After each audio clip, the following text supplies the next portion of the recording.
Businessmen with Chainsaws.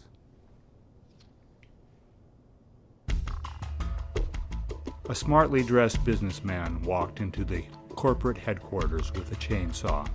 Just that morning in Bangkok, Thailand, two businessmen with chainsaws had ravaged a street market, cutting down display shelves of potent aphrodisiacs, slicing open cages to set chickens and rabbits free, chopping the legs off of fruit stands, and spilling melons and peppers and oranges onto the street. It was just one more telling incident in a long litany of tragic businessmen with chainsaw events. The lovely, green-eyed receptionist looked out from behind her glasses, wondering who this strange man might be. She had heard about these businessmen with chainsaws, and she sometimes had fantasies about them, disturbing fantasies, which she tried to shake loose from her imagination, but which kept returning nonetheless. The beautiful young student intern stopped in her tracks. She started pointing and laughing hysterically, then froze in terror. She was a poet at heart, a lover of flowers and of sunsets. She hated the noise of chainsaws, their brutal destructiveness, their wanton disrespect for human craftsmanship, their sharp and bloody indifference to the bond of tree with limb, flesh with bone. She was a lotus flower, a cool breeze on a sunny day in a green, shady garden, but she lived in a brutal world, a world of duplicity and of dirty money, of decaying civilization, of endless war, biological weapons, death on the battlefield, and businessmen with chainsaws.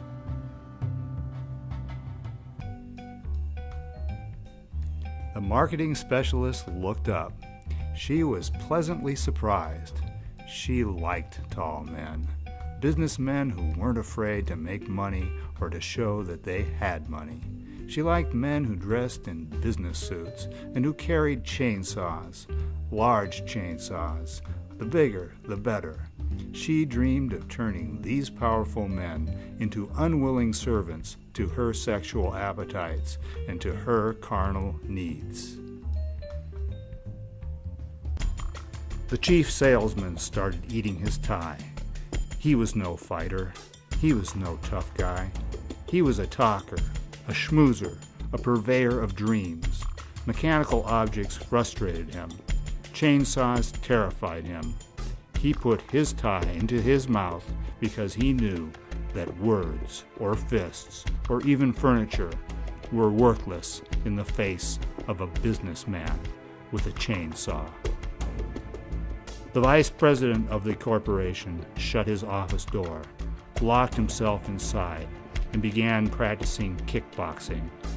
Now was his time, his shining moment, his time to show his employees what leadership was all about.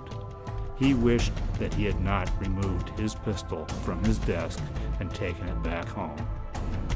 The CEO's son looked through his office window at the intruder. His self-image was that of a musician, cool and melodic, in a world out of tune. Yet the bloody, meat-rendering, carnivorous truth of his seeing right here before his eyes a businessman with a chainsaw made him want to scream. He reached for his own chainsaw. The strange businessman, with his chainsaw in hand, approached the receptionist. He asked with a sweet voice, "Would anybody here like to buy a chainsaw?"